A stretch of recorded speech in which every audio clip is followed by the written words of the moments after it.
Welcome. Today we are revising climatology with the idea of getting conceptual clarity. That will be our basic idea, that we are able to revise concepts as much as we can, and we will review 30 Anki cards. I think that is how much I have in everyday review. And if you don't know what Anki is an app. It is not a sponsored, of course, and it allows you to do spaced revision using flashcards. Spaced revision, there are a lot of good videos out there explaining what spaced revision is. If you don't know, basically it means that, like, when we say it, like, if I studied something today, I'll review it after 1 day, then 3 days, then 5 days, then supposedly 9 days, then 2 weeks, then 1 month. So this is called spaced revision. Next thing it also helps you is to make flashcards. It will also help. It also allows, I like it because it also allows me to track exactly how much I have been able to study, and I have been able to do active recall. I have made the flashcards such that I can do active recall using that, and that allows like longer retention of what you are reading. And if there's anything else you want to know about Anki, you can know on different YouTube channels. I myself got to know about it from different YouTube channel and Google, and it's a nice app if you want to try. Let's now stop with this conversation in Anki and get to our work. So this is what the interface of the app looks like. There are options so that I can write on it. And the first question that we have here is, what is atmosphere and why is it crucial for life? So this is a very basic question. You guys can pause the video right now and answer it for yourself, and then we can discuss. Okay, so the first thing is atmosphere. What is atmosphere? Atmosphere is envelope of air around Earth. We know that.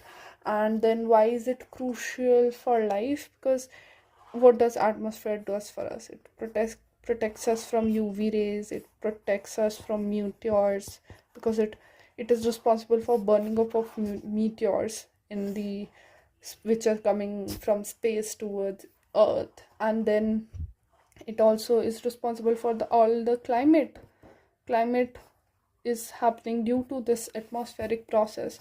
It also allows us, what more is there? I think that is it. It contains oxygen and gases, like oxygen and greenhouse gases. So greenhouse gases will cause warming and allow Earth to be livable even at night.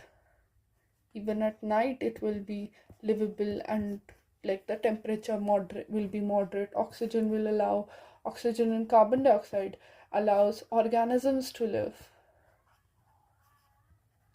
Organisms, I know the spelling is wrong, please bear with me. So all these are all the things I can remember right now. Let's check. So atmosphere is a gaseous envelope. Yes, I didn't use gaseous here. And right, protects Earth, protects life from UV rays. Ozone, because it has ozone. Yes.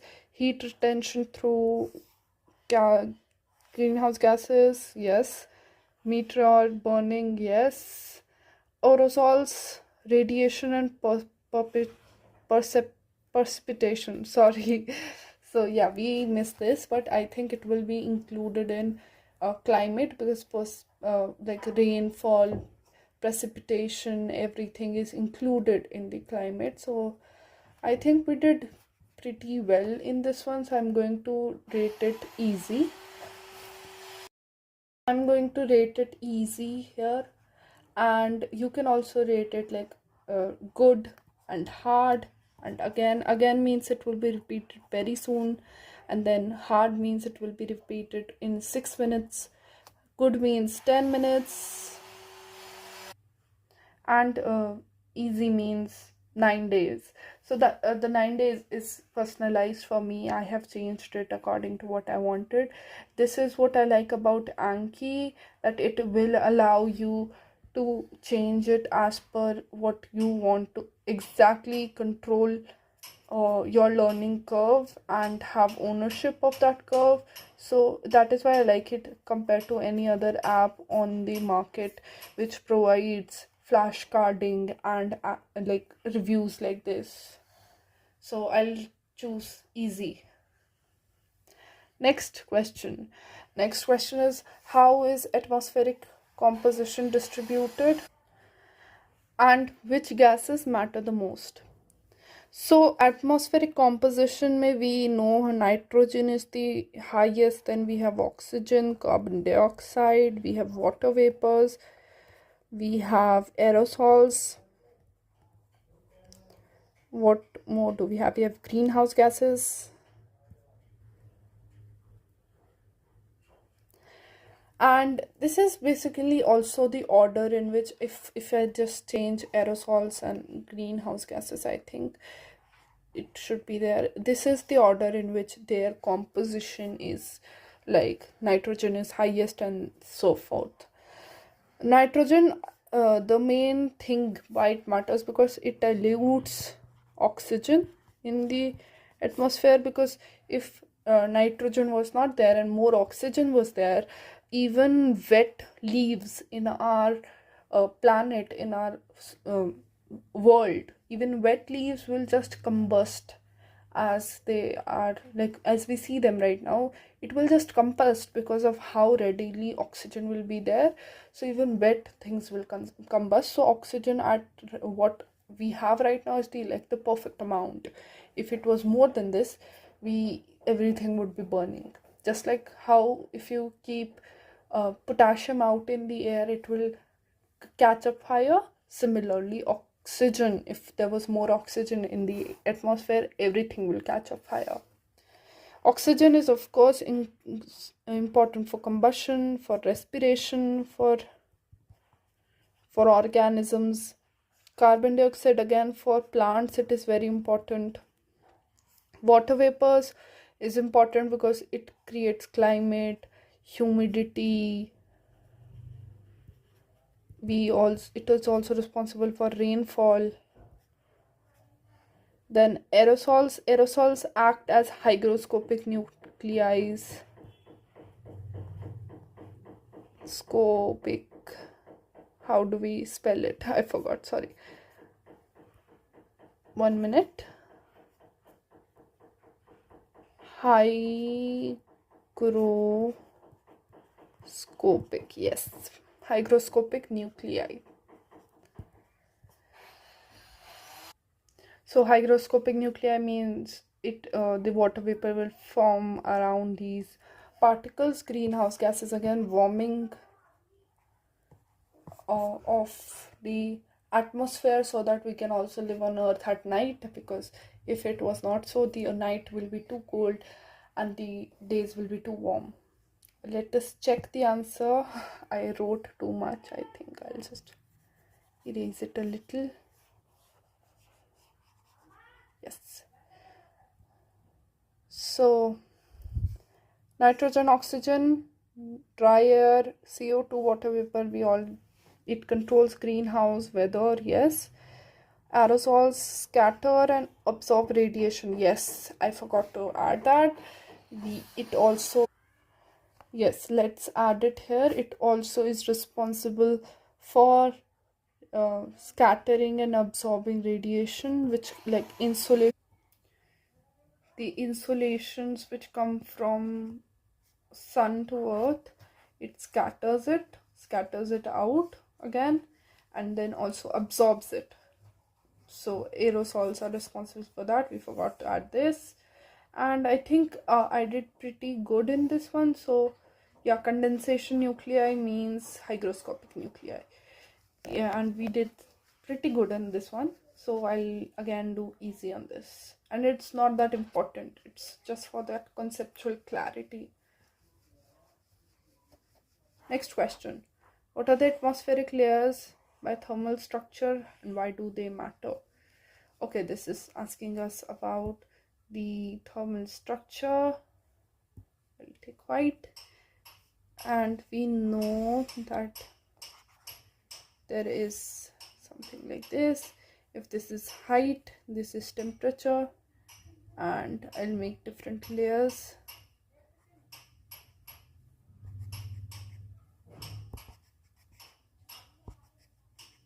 So we have our troposphere, stratosphere, mesosphere, thermosphere, and exosphere. These are all the layers. And troposphere temperature will decrease as height increase. Stratosphere temperature will increase at as height increase. The mesosphere, again the temperature will decrease. Stratosphere, the temperature will thermosphere temperature will increase. Exosphere temperature will decrease. We know this thing because troposphere is responsible for all the climatic things, all the climatic phenomena. Stratosphere has ozone, it is also used for aviation. Mesosphere is the coldest. Thermosphere is the one. Exosphere is the outermost layer, we know this. Thermosphere is used for what do we saw as satellite communication, satellite communication, all the satellites. We also have our International Space Station here. Space Station. I think this is all. Let's see the answer. Troposphere, weather, yes. Stratosphere, ozone. Mesosphere, coldest. Thermosphere, okay, we forgot this. And thermosphere also has ionosphere. This is ionosphere is also the reason why it has satellite, but I didn't mention it as separately. Exosphere, rarefied. Yes, it is very rarefied. It has a lot less particles, and each control different processes, weather, aviation, radiation. Yes, I think we did pretty good on this one also, so I'll choose easy for this one as well. What is tropospheric lapse rate? Why is it important? So lapse rate, we know it is how much temperature is changing with height as height increases. It is important because sorry, I'm so sorry. Yeah, so let's continue. Tropospheric lapse rate, we talked about lapse rate. Yeah, so we discussed till here that lapse rate is the rate at which temperature changes with the increase in height, and troposphere mein it is the highest because most particles is there. And why is it important? Because it contributes to atmospheric stability.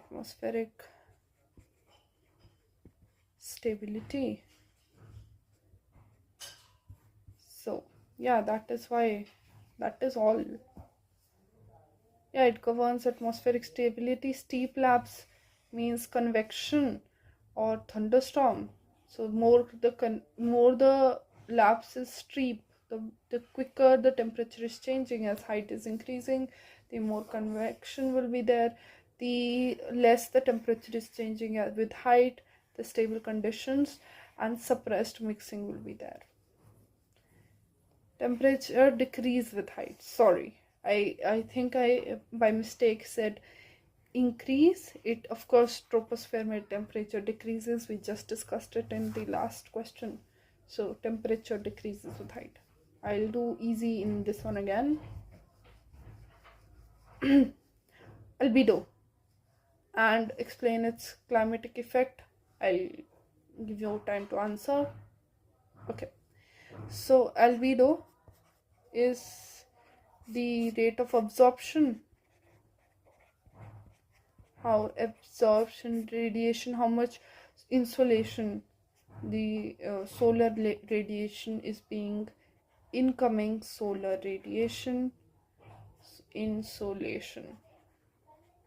We know insolation is incoming solar radiation is absorbed by different surfaces. So the albedo is reflected. How much is reflected? The absorption part is something else. How much is reflected is albedo.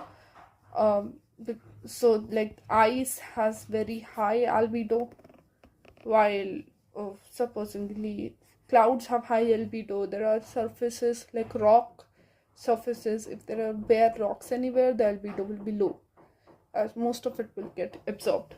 So that is why its climatic impact, it contributes, the albedo contributes to the heat budget of Earth. It allows escaping of the radiations. So it allows the shortwave incoming radiation as short wave, and the reflected radiations are long wave. We know this, so it will reflect long wave radiations. Low albedo surfaces absorb more heat. Higher the albedo, reflectivity, amplify warming and globally via feedback. Yes, the higher the albedo, the lesser the warming will be. We know this. Okay, this is also good. Why is Earth's heat budget? So the question is, what is, sorry, I said why. What is Earth's heat budget, and why does it matter? So what heat budget is, talks about that if this is Earth's surface and there are some insulations coming, so the amount of heat which is coming, the insulation which is coming in, is the same which will be radiated out eventually.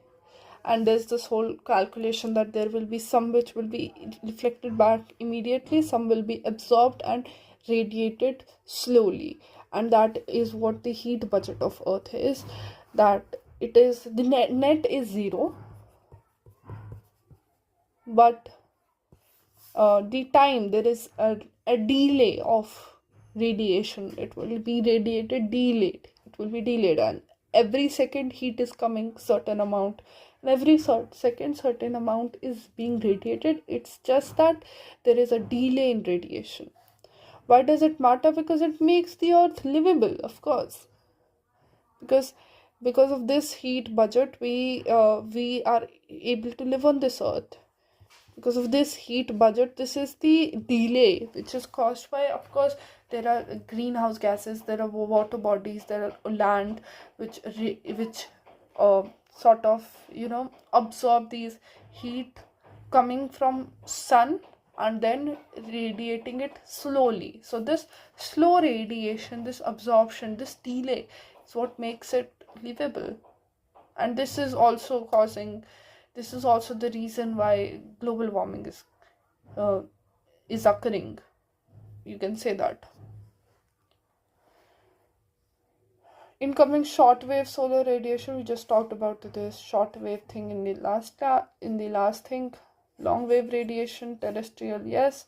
Imbalances is increasing, just I said. There is more delay, there are no imbalances. It will remain net zero, but the delay will increase. So earlier, supposedly a certain amount of heat came and it will be radiated 2 days late, then now it will be radiated, say, 3 days late. So the delay is increasing, so it is causing imbalances, and then global temperature changes and climate patterns are dependent on this. As I said, it makes the Earth livable. why do isotherms bend, and what do they in their patterns indicate? So isotherms, what are isotherms? These are imaginary lines. If there are therms means temperature. These are imaginary lines which are at the same temperature. So at the same latitude, ideally this should be how the isotherms look like, because at the same, if there is sun, there is solar radiations coming at the same latitude, there should be the same temperature because they're getting the same amount of heat. But isotherms bend. Why? Because water has an high albedo and land has a low albedo. So water is reflecting more light, and so it gets heated up slowly, while land is getting less light, less absorbs less heat, and thus it gets heated up very quickly. And that is why wherever there is land, there will be bending of albedo, bending of isotherms. I'm so sorry, I just said albedo, I think. Bending of isotherms. Now let's see the answer. So east-west due to differential heating of cooling of land versus sea. We talked about this. Ocean currents. Oh, sorry, I forgot to talk about the patterns that indicate. So of course it will cause ocean current because there are warm and cold bulges, and there will be a gradient created, and on this very gradient there will be movement of water causing causing ocean currents. And they are also deviated due to mountains, yes. And they are this bending reveals the heat distribution and circulation anomalies. We know that it will tell us about heat because, yeah, we are talking about temperature. So I'll do this as easy again. What causes temperature inversion? What are its effects? What causes temperature inversion? Okay, I kind of don't remember about temperature inversion, but I'll try to revise it as much as I am able to.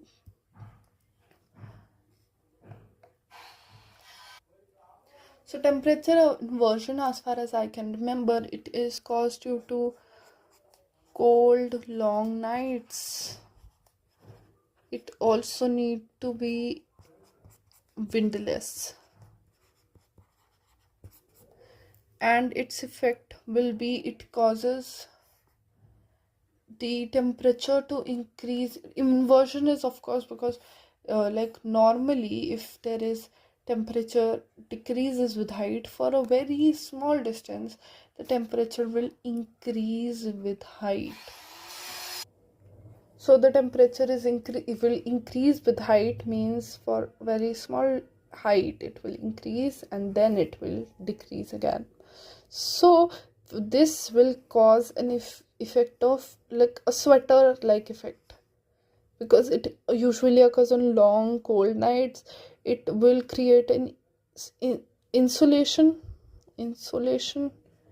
for the plants and the organisms living downwards. This is also the reason why there will be fog creation, and there will be a layer of uh, like a cloud will be formed on the land. That is what basically fog is. It is cloud on land, but this will create this area from freezing. It prevents this area from getting like frostbites, the plants from getting frostbite.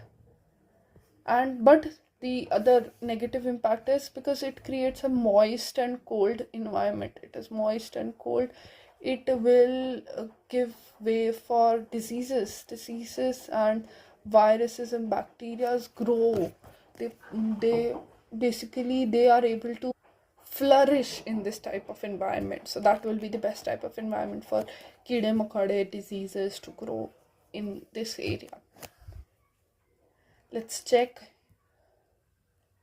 Warm layer overlies colder surface. Like I said, warm will be upper, there will be there will be increase in temperatures, of course. The warmer air will be upper. And suppresses vertical mixing, yes. Trap pollutants, pollution dome effect. Okay, they're talking about pollution dome effect here.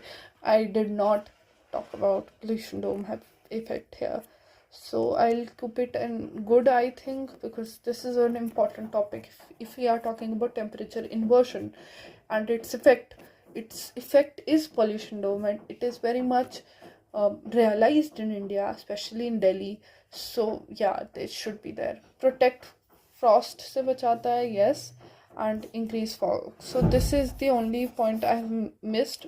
So I'm not doing it hard, I'm doing it good. And as you see here, the numbers are like going. So earlier it was 0 0, and because I did 1 as good, it has increased a card here and decreased it from here. So we have 22 more cards, but I think in this class we will only do 10. So or 2 more, and the one which we missed, we'll review it again. It will come again. So yeah, so I just changed the settings, so it's now just 2 cards and 1 review card that we need to do, and 2 new cards. How does pollution dome effect form during an inversion? This is an important question, we just missed it last time. So inversion may, because there is a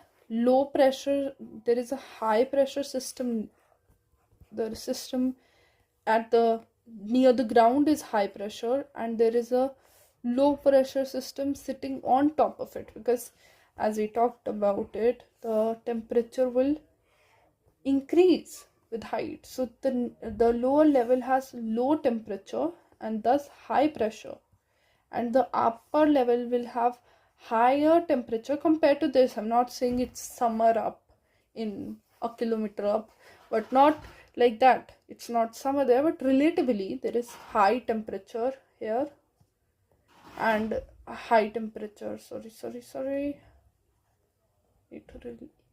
What am I even writing? Okay, sorry. Yeah. So this is high temperature here. That is why there is high temperature, low temperature, there is low pressure. We know pressure and temperature are inversely proportional. So that is why this high pressure, and in Delhi specifically, in that area, we know that the air around it becomes an epicenter. It starts attracting air towards it because there is a low pressure right here. This is a low pressure right here, so it will attract air from around, and thus all the pollutants will start settling here, and they will not be able to escape from this high pressure area. Also there is fog formation. So the fog is formed, it needs hygroscopic nuclei. We talked about hygroscopic nuclei.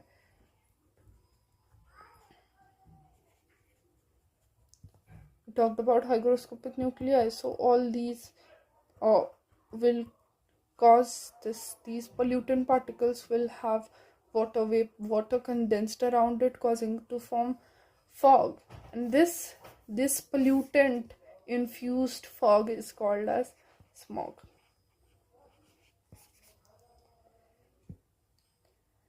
Warm layer prevents dispersion of emission, like we talked about, because it is catching, it is attracting wind, not dispersing it. If it can disperse, then only it will be able to remove those mixing and circulation of pollutants will be possible. Concentrating pollutants near the surface, yes, leading to poor air quality and yes, different diseases, of course. Cold surface air is capped by warm layer, prevents dispersion of emission. This is the like the most important part. So I'll do easy here. What is air pressure? How do pressure belts form? Air pressure. So how to explain it? There is air column. Everything around here exerts pressure on each other. So air column, the pressure exerted by air column to the land or to the things around us is air pressure. It may change. And how do pressure belts form? So we know that because of difference in temperature, we have temperature belts.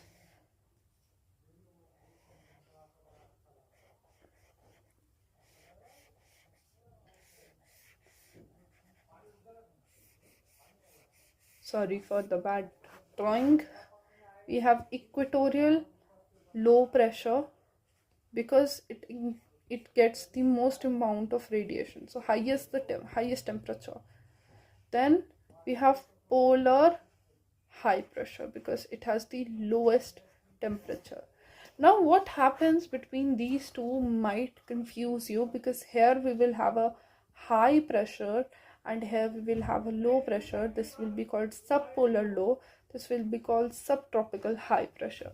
Now the question of course is that if this will of course have more radiation, more temperature, this will have less temperature. So how is this high temperature forming? How is this low temperature forming? Let us understand this in detail. This eraser is not good at all, doesn't help doing things jaldi. Yeah, so what happens if this is 90 degree, this is 0 degree, this is 30 degree, that is subtropical, and this is 60 degree, this is subpolar. So what happens is that if this is high pressure, this is low pressure, we know that this is high pressure, so the wind will want to move from here to here. It will have to, it wants to go here because this low pressure is attracting it, but it cannot go directly to, it will not be able to go directly from here to here. It will have to, when it comes here, there is, and this this is a low pressure, so it will attract the things which is closest from it, so it will attract from here, and this will be here. And now this is relative low pressure compared to this, so the air will be attracted to here. And now this is relative high pressure, so the air will be attracted to here. Now because there is a system and it needs to replicate itself, this will cause the wind to go from here to here and here. So because it will replicate itself. If this is too difficult to understand, this is not very important, it's not very significant as such. It is just important to know that these are temperature induced, these are direct pressure groups, pressure belts. These both are direct because these are induced by temperature, and the temperature directly by temperature. These two, whereas, are induced by, due to these other two. These other two are inducing these two pressure belts. So these are relative. This is not dependent. Like, I know 30 degree has more temperature and 60 will have less temperature, but this is not due to temperature. This is due to these two pressure belts already formed. I hope we are able to understand this. Let me just clear it up so that we can see the answer. Surface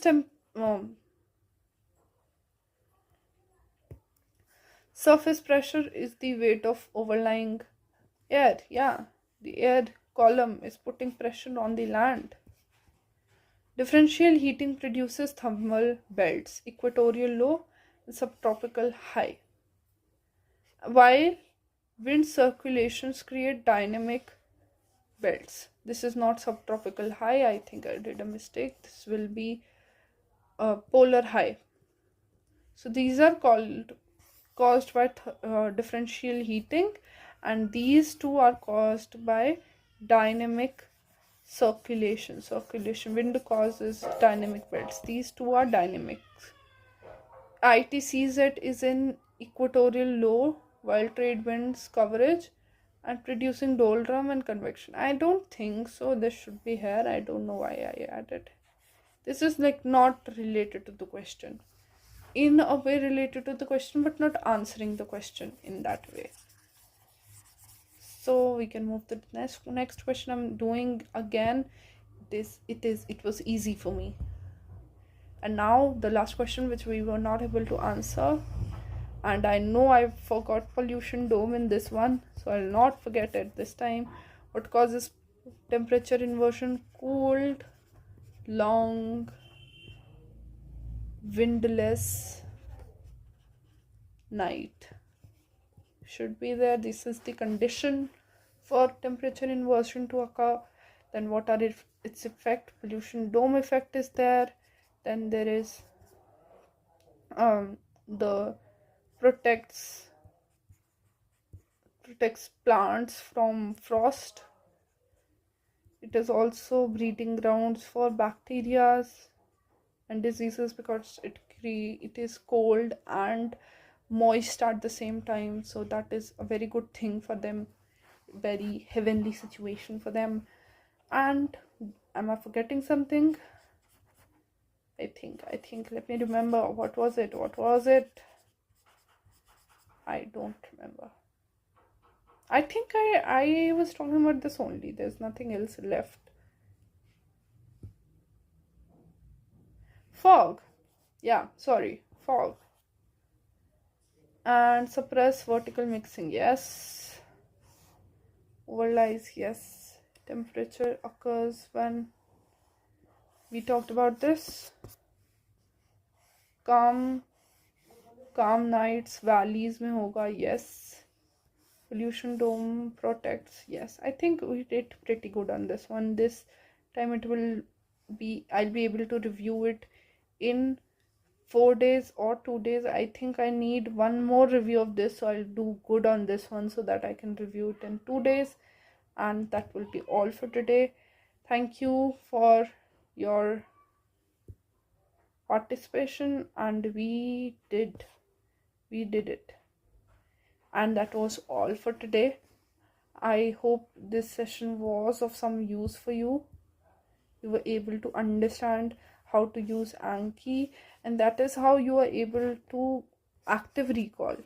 This will cause longer retention for you.